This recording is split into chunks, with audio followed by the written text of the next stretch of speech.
미중 관세 전쟁 격화로 애플이 4%, 엔비디아가 6% 내렸습니다. 아마존 CEO가 일부 판매자의 경우 소비자에게 관세 비용을 전가할 수도 있다고 밝혔습니다. TSMC의 1분기 매출액이 42% 늘었습니다. 출근길 뉴스프레소입니다. 상호관세 유예의 약발이 하루 만에 끝났습니다. 미중 무역 갈등 여파에 3대 지수가 급락했는데요. S&P 500 지수 3.5%, 나스닥 지수가 4.3% 하락했습니다. 다만 전일의 급등이 워낙 폭발적이었던지라 이 정도의 즉각적인 차익 실현은 놀랍지 않다는 평가입니다. 하락의 재료가 된 건 생각보다 높은 미국의 대중 관세율이었습니다. 트럼프가 중국에 부과한 상호 관세율이 125%까지 늘어난 가운데 지난 2월 펜타닐 문제에 대응하기 위해 발효한 20%포인트를 더하면 대중 관세율이 총 145%라는 거죠. 여기에 트럼프 정부 출범 이전 중국에 이미 부과되던 평균 관세율은 22.1%, 다 합치면 무려 167%대입니다. 이마저도 고정된 것이 아니라 내일이면 달라질 수 있다는 불안감이 상존합니다. 장 후반 낙폭 축소에 도움이 된 건 트럼프의 발언이었는데요. 90일이라는 유예기간은 향후 연장될 수 있음을 시사하면서 중국과는 협상을 원한다, 열린 자세를 취했습니다. 다만 여전한 경제 불안감이 증시의 발목을 잡고 있죠. 모건 스탠리 측에서는 유예로 우려가 줄 수는 있어도 여전히 불확실성이 높다며 대중 실효 관세율이 역대 최고 수준임을 지적했습니다. 테슬라는 세 곳의 유력 IB들이 목표 주가를 동시에 내려잡자 7.3% 급락했습니다. 관세로 인해 피해를 입을 것이라는 공통적인 분석인데요. 테슬라의 차량은 판매될 국가 내에서 대부분 조립되지만 많은 부품과 자재가 국경을 넘나들기 때문입니다.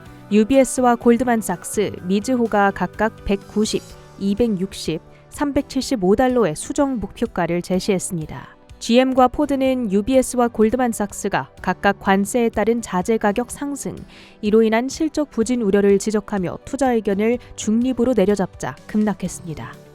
엔비디아는 전일 H20 관세 예외 가능성에 큰 폭 상승했지만 모건 스탠리 등 일각에서 H20에 대한 추가 제한은 있을 것이라 밝히자 5.9% 급락했습니다. 그 외 AMD가 8%대, 마이크론이 10%대 급락하며 필라델피아 반도체 지수는 8% 가까이 하락 마감했습니다. 애플은 장중 한때 8% 가까이 급락하기도 했으나 트럼프가 일부 기업들은 대규모 관세 대상에서 제외될 수 있다 언급하자 낙폭을 4.2%까지 축소했습니다. 참고로 애플은 트럼프 일기 당시 관세를 면제받은 이력이 있습니다. 우리 시간 오늘 밤 JP모건과 모건 스탠리, 웰스파고 등의 은행주들이 1분기 어닝 시즌의 시작을 끊습니다. 관세로 인한 경제 성장 둔화 가능성은 은행주들의 실적과도 밀접하게 연관되는데요. 오늘 밤 이들의 가이던스가 특히 주목받는 이유입니다. 간밤 모건 스탠리는 대형 및 중형 은행주들에 대한 투자 의견을 매수에서 중립으로 낮춰잡았습니다. 트럼프가 US 스틸을 일본에 넘기고 싶지 않다고 밝혔습니다. 앞서 소수 지분 투자는 괜찮다며 일부 가능성을 열어줬다가 입장이 바뀐 건데요. US 스틸의 주가는 9%대 급락했습니다. 중국이 미국의 관세에 대응하기 위해 미국 영화 수입 규모를 줄일 거라 밝혔습니다. 워너브로와 디즈니가 각각 12%, 6%대 급락했습니다. 주요 헤드라인도 살펴보시죠. 125%가 아니라 145%였다. 다시 떠오르는 트럼프 일기 미중 갈등의 악몽. 언제까지 이런 불안을 안고 가야 할까요?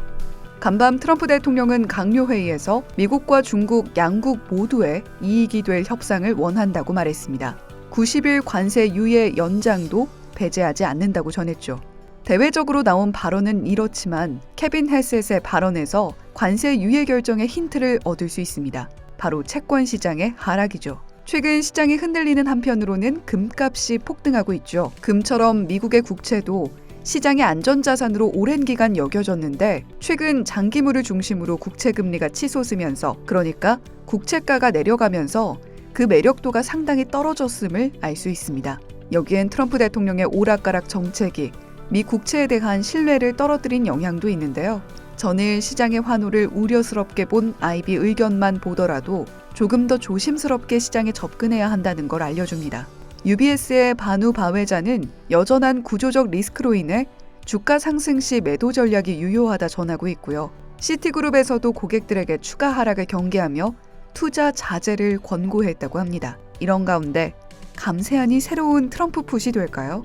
트럼프 행정부가 대규모 감세안을 준비 중이며 하원에서는 5조 3천억 달러 규모 감세안 등이 통과됐다는 소식도 눈여겨보시죠.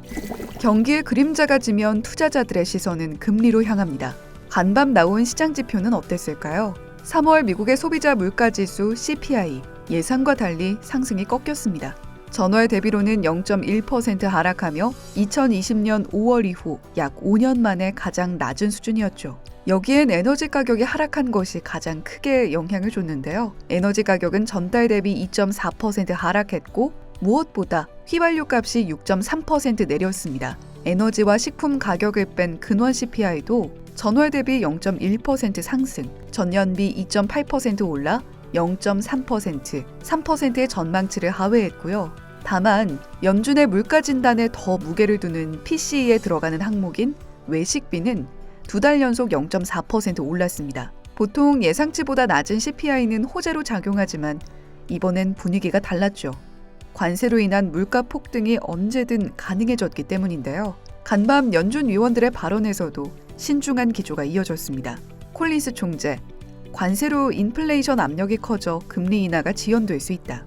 굴수비 총재, 지금은 금리 정책 결정까지 시간을 갖고 지켜볼 때다. 슈미드 총재와 로건 총재도 인플레이션 안정을 강조했고요.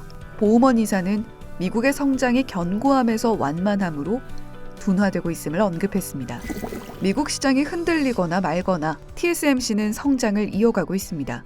3월 매출을 발표했는데요. TSMC의 3월 매출은 2,859억 5,700만 대만 달러, 한화 약 12조 6,800억으로 집계됐습니다.